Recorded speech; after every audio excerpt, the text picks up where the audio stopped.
कैसे हैं आप सब। मैं हूँ आपकी नटखट नेहा और मैं आती हूँ आपको कहानियाँ सुनाने। चलिए जल्दी से जान लेते हैं अगले भाग में क्या हुआ है। रूही कुछ ज़्यादा ही खुश थी। उसकी वजह थी क्योंकि आज घर में बहुत खूबसूरत सी सजावट हो रही थी। वो बहुत प्यारी लग रही थी पिंक कलर के सूट में। हॉल में बैठी बस खूबसूरत सजावट को देख रही थी। वो इसलिए हो रही थी क्योंकि आज उसका नन्हा शैतान घर आ रहा था। डॉक्टर्स उसे छुट्टी दे रहे थे और मीरा जी अब रूही का इतना ध्यान रखते थे कि कोई सोच भी नहीं सकता था। इसीलिए वो थोड़ी सी गोलू मोलू सी हो गई। अब उसके गाल थोड़े से भरे भरे से रहने लगे थे। सी सेक्शन के बाद उसने बहुत ज़्यादा रेस्ट किया था क्योंकि मीरा जी ने उसे पैर भी रखने नहीं दिया ज़मीन पर और उसके खाने पीने का भी बहुत ज़्यादा ध्यान रखा गया, जिससे उससे थोड़ा सा वेट तो गेन किया था। रूही बहुत प्यारी लगती थी, अब और भी ज़्यादा खूबसूरत हो गई थी। हॉल में लगे सोफे पर बैठी वो आसपास की चीज़ों को देखकर खुश हो रही थी। घर में हर कोई उसके आने वाले बच्चे के लिए कितना एक्साइटेड था। वो नन्हा शैतान आज घर आ जाएगा। इतनी खूबसूरत सजावट की गई थी कि कोई सोच भी नहीं सकता था। जैसे ही वो लोग छोटे शैतान को लेने के लिए हॉस्पिटल निकलते हैं, उससे पहले दादी कहती हैं, रूही की नज़र उतार दो। इसे तो हमारी ही नज़र लग जाया करती है, इतनी प्यारी जो लग रही है। रूही के चेहरे पर छोटी सी मुस्कान बिखर गई। इस घर के लोग उसके लिए कितना मायने रखते थे, उसे कितना प्यार करते थे। शायद किसी बेटी से भी ज़्यादा मोहब्बत उसे इस घर में मिली थी। नज़र उतारने के बाद वो लोग हॉस्पिटल के लिए निकल गए थे। वहीं दूसरी तरफ घर में अब काव्या भी यहीं रुकी हुई थी, उसकी डिलीवरी के बाद दोनों बच्चों के साथ। उसका एक रीज़न था, रूही बहुत उदास रहती थी क्योंकि उसका बेबी अभी हॉस्पिटल में था। तो काव्या यहाँ आकर रहने लगी और विराट ने भी उसके लिए हाँ कही और उसका ये डिसीज़न काफ़ी हद तक सही निकला। रूही की उदासी बहुत कम हो गई थी। वो अपने बच्चे को याद तो करती थी लेकिन ज़्यादा वक्त काव्या और उसके बच्चों के साथ बिता लिया करती थी। घर में हर कोई रूही को बहुत ज़्यादा प्यार करता था। विवेक और रूही साथ में ही चल रहे थे और मीरा जी उनके पीछे चल रही थी। उन दोनों को देखकर वो खुद को मुस्कुराने से रोक नहीं पाई। रूही और विवेक का रिश्ता सुधर गया था। वो पुराने दोस्तों जैसे तो हो ही गए थे। अब वो दोनों एक दूसरे को अवॉइड नहीं करते थे। रूही विवेक को अवॉइड नहीं करती थी। वो उसके साथ हंसते खेलने लगी थी, अपने दिल की बातें करने लगी थी। वो पहले जैसे दोस्त थे वैसे ही बनने लगे थे और ये एक अच्छा साइन था। उनका रिश्ता आगे जाकर बेहतर हो जाएगा। उनकी ज़िंदगी की उलझनें धीरे धीरे कम हो जाएंगी। सबको अब यही लगता था। जितना भी वक्त बच्चा हॉस्पिटल में रहा, विवेक उसके पास ही रहता था। वो बीच बीच में घर आ जाया करता था और वो ही दिन में मिलने आया करती थी। वैसे तो हॉस्पिटल में बहुत सारा स्टाफ था जो बच्चे का ध्यान अच्छे से रख सकता है, लेकिन विवेक अपने नन्हे शैतान को छोड़ना नहीं चाहता था। इसलिए सबसे ज़्यादा वक्त उसी ने बच्चे के साथ बिताया था। सबसे ज़्यादा मिलने वही जाया करता था। रूही को तो रेस्ट करने के लिए घर भेजा गया था, पर वो जिद करके आ जाया करती और वैसे भी वो माँ थी, उसे फीड देना होता था, इसीलिए उसे भी कभी कभार ले आया करते थे। इन दोनों का रिश्ता भी सुधर गया था और बच्चे के साथ एक गहरी अटैचमेंट भी हो गई थी। जैसे ही वो लोग हॉस्पिटल पहुंचे, वहाँ की सीढ़ियाँ देखकर विवेक ने रूही का हाथ थाम लिया और उसके आराम से उसे ऊपर की तरफ ले जाने लगा। ये देखकर मीरा जी और भी ज़्यादा मुस्कुरा दी। रूही के चेहरे पर भी हल्की मुस्कुराहट बिखर गई थी। विवेक उसका सच में बहुत ध्यान रखता था, इतना कि शायद कोई सोच भी नहीं सकता था। डॉक्टर उन्हें देखकर मुस्कुराकर कहती हैं, आइए मैं आपको आपके छोटे शैतान से मिलवा दूँ। वो बिल्कुल तैयार है घर जाने के लिए। बस थोड़ा सा आपको और ध्यान रखना होगा। वो बिल्कुल ठीक है, आइए उस तरफ। डॉक्टर उसे ऑब्जर्वेशन रूम में ले गई जहाँ पर बहुत सारे बच्चे थे। रूही ने इतने सारे बच्चों को देखा तो वो खुश होने लगी। उसे बहुत अच्छा लगता था यहाँ आकर। वो सब देख रही थी कि नर्स आकर एक गोलू मोलू से बच्चे को उसकी गोद में रख देती है और ये कहती है, लीजिए आपका नन्हा शैतान। रूही उस बच्चे को देखने लगती है। वो बहुत ही क्यूट था। वो बच्चा अपनी गहरी काली आंखों से अपनी माँ को देख रहा था, जैसे उसे आज कोई खजाना मिला हो।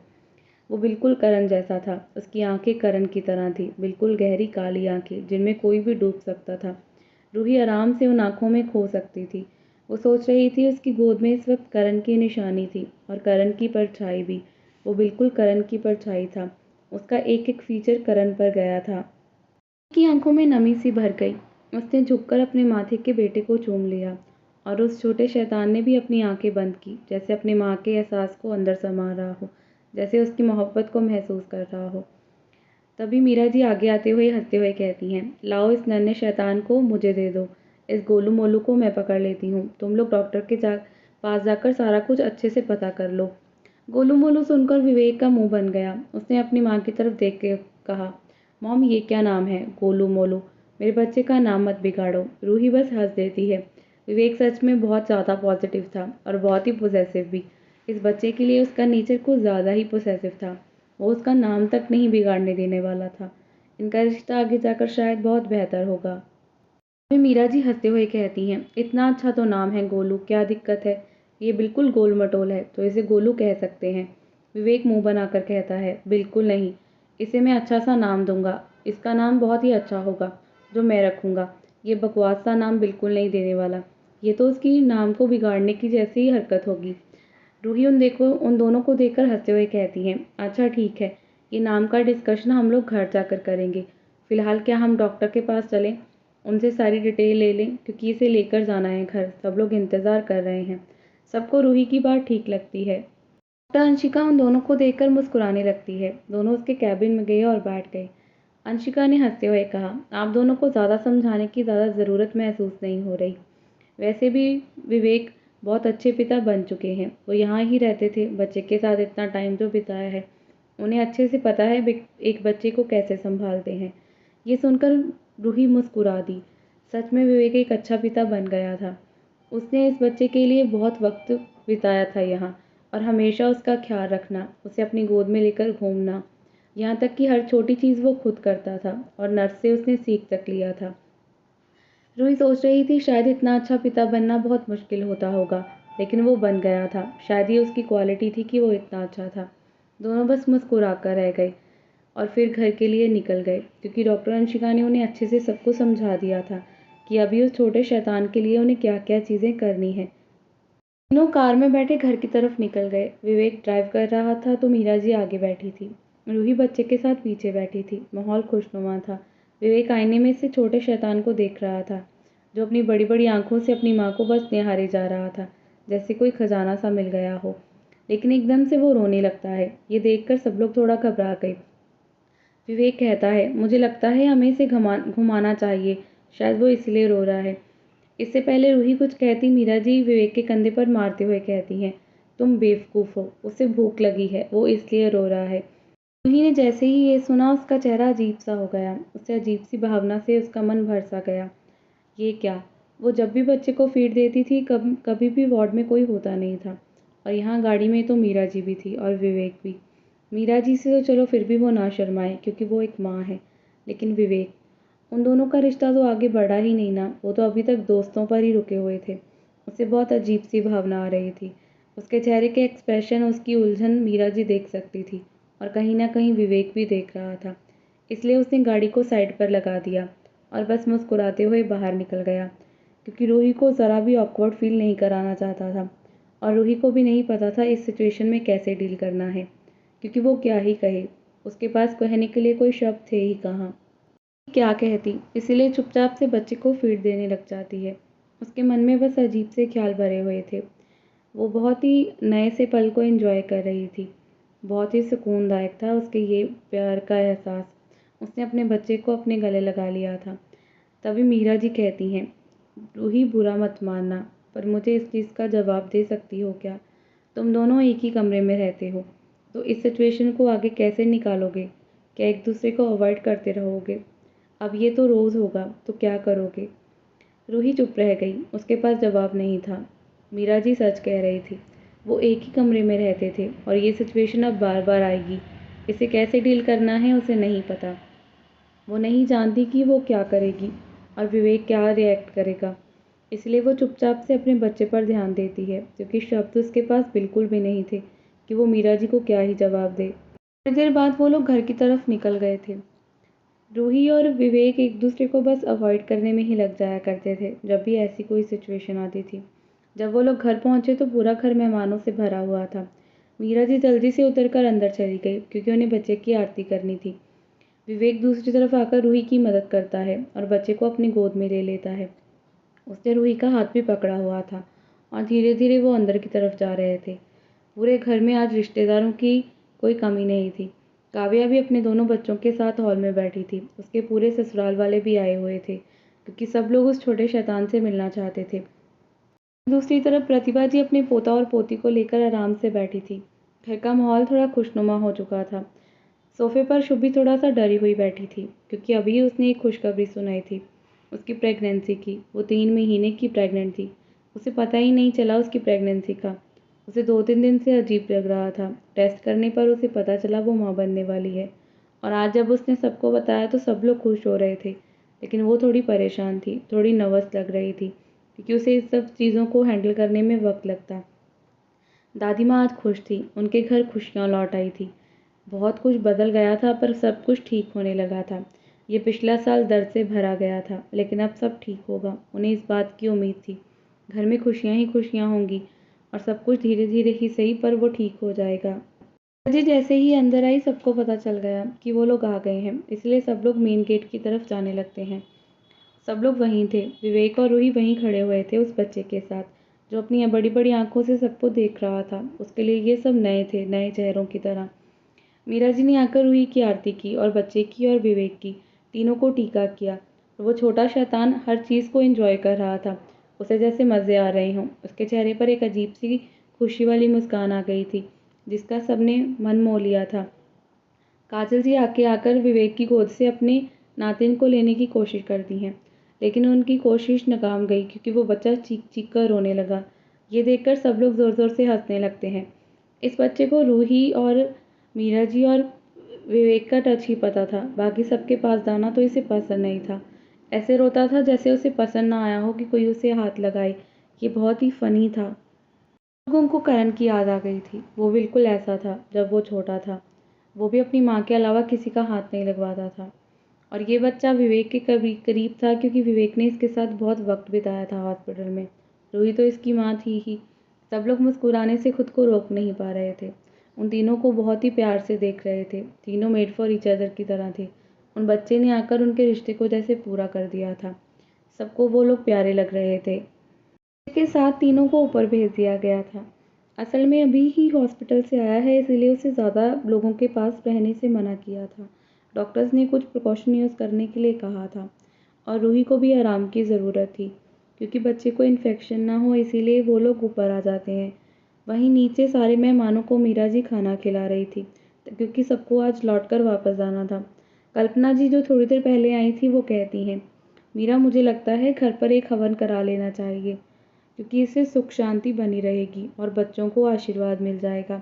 सबको उनकी बात बहुत ही सही लगती है, इससे घर में खुशियाँ लौट आएंगी, इसलिए वो मान जाती हैं। कल्पना जी ने एक अच्छा सुझाव ये भी दिया था कि इस हवन के साथ ही वो बच्चों का नामकरण की पूजा भी रख लेंगे। इससे बच्चे को और भी ज़्यादा अच्छा आशीर्वाद मिल जाएगा। सब लोग काफ़ी खुश थे, इसीलिए 2 दिन बाद ही हवन की तैयारी शुरू कर देते हैं। जब रूम में पहुंची तो उसका छोटा शैतान सो चुका था, इसलिए उसने अच्छे से उसे बेड पर लेटाया, आसपास तकिए लगाए, और फिर खुद चेंज करने चली गई। उसने सिंपल हल्के से कपड़े पहन लिए थे, क्योंकि ज़्यादा भारी कपड़े वो पहन नहीं पाती थी। अंदर ही अंदर उसे बहुत उलझन महसूस हो रही थी। वो इस कमरे में विवेक को कैसे अवॉइड करेगी। गाड़ी वाली बात को याद कर वो बहुत ही ज़्यादा परेशान थी। कैसे विवेक के सामने आने से बचेगी, क्योंकि वो सिचुएशन तो आएगी ही, बच्चे को भूख लगेगी ही, पर वो कैसे मैनेज कर पाएगी। विवेक और उसका रिश्ता अब भी उलझा हुआ था। उसने उसे वो हक दिया ही नहीं था जो एक पति का होता है। वो तो बस दोस्त बनकर रह गए थे, और उसे ये भी नहीं पता था कि वो कब उसे वो हक दे भी पाएगी कि नहीं। कभी विवेक को अपने पति की जगह, उसे कुछ भी नहीं पता था, क्योंकि अब भी करण की यादें उसके अंदर थी, उसके दिल और दिमाग पर कब्जा किए हुए थी। करण का प्यार ही उसके दिल में बसा हुआ था, करण की मोहब्बत उसकी रूह पर चढ़ी हुई थी। उसे पता ही नहीं था कि विवेक को वो जगह देनी है कि नहीं, और वो उस रिश्ते में आगे बढ़ने को अभी तक तैयार हुई ही नहीं थी। रूही कोई बच्ची नहीं थी। विवेक भले ही कुछ ना कहता हो, पर उसकी आंखों में प्यार और डिज़ायर साफ दिखता था रूही के लिए, और रूही इग्नोर करती आ रही थी। और अब ये कब तक चलेगा उसे पता नहीं। वो माँ बन चुकी है, तो वो अपने पति की भावनाएं कैसे ना समझे। उसे पता था कि विवेक उसके साथ आगे बढ़ने के लिए तैयार था, पर रूही अब भी रुकी हुई थी उन गहरी यादों में। उन्होंने अपने मन को शांत किया और चुपचाप से बेड पर आकर लेट गई अपने बच्चे के पास। वो उलझन में रहेगी तो दर्द होगा। उसके पुराने अतीत के वो दर्द उसे अब भी बहुत तकलीफ देते थे।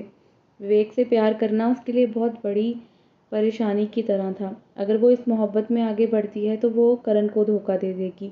उसने इस बात को अपने मन में बिठा लिया था कि करण ही उसका सब कुछ था। विवेक को जगह देना ज़रूरी थी या नहीं उसे पता नहीं था। उसने खुद को देखा। उसने बहुत ही ढीले-ढाले से कपड़े पहने थे। उसे अजीब-सा लग रहा था। ये क्या था? कैसा रिश्ता बन गया था उन दोनों का? रूही को नहीं पता था वो इस तरह विवेक के सामने कैसे जाएगी, क्योंकि वो बहुत ही अनकंफर्टेबल महसूस करती थी। पता नहीं क्यों, पर डॉक्टर ने उसे मना किया था और वो अपने बच्चे को फीड भी देती थी। इसलिए वो हमेशा ऐसे कपड़े पहन कर रखती थी। पर कभी भी वो विवेक के सामने ऐसे गई ही नहीं थी। लेकिन आज सिचुएशन बहुत ही अलग थी। वो इन सब चीज़ों में सोचते ही सो चुकी थी। गहरी नींद में उसकी आंख लग गई थी। विवेक जब स्टडी रूम से बाहर आया तो दोनों को देखकर मुस्कुरा दिया। दोनों ही बहुत प्यार से सो रहे थे। विवेक की नज़रों में रूही के लिए मोहब्बत थी, एक ऐसी मोहब्बत जिसमें ज़रा भी हवस नहीं थी, बस प्यार ही प्यार था। इज्जत थी, मान था और बहुत ज़्यादा सम्मान था।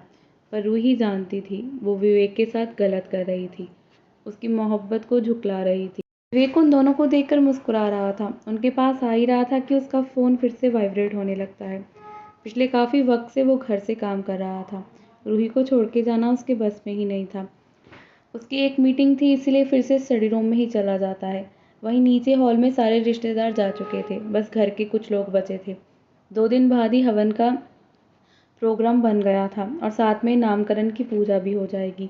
सबको ये सुझाव बहुत ही अच्छा लगा था। इससे रूही और बच्चे को आशीर्वाद मिल जाएगा भगवान जी का। काव्या भी आज अपने घर जाने वाली थी, क्योंकि उसके बच्चों का भी नामकरण का फंक्शन होना था और प्रतिभा जी भी अब चाहती थी कि उनके पोता पोती घर आ जाएं। इसलिए वो जाना चाहती थी। जाने से पहले एक बार बस रूही से मिलना चाहती थी। तो मीरा जी उसे उसके हाथ पकड़े हुए रूही के कमरे में ले जाती हैं। जैसे ही वहाँ पहुंची, वहाँ का नज़ारा कुछ ऐसा था। ये अपने छोटे शैतान को अपनी गोद में लिए हुए बैठी थी और वो अपनी काली आंखों से बस उसे देखे जा रहा था। ऐसा लगता था जैसे वो कुछ ज़्यादा ही समझदार है। वो कोई हरकत नहीं कर रहा था, बस अपनी आंखों से अपनी माँ को देखे जा रहा था। जैसे उसे एहसास करा रहा हो कि उसकी माँ उसके लिए कितनी ज़रूरी है और वो उसे कितना मिस कर रहा था उस ऑब्जर्वेशन रूम में। रूही बस प्यार से अपने बेटे को निहार रही थी।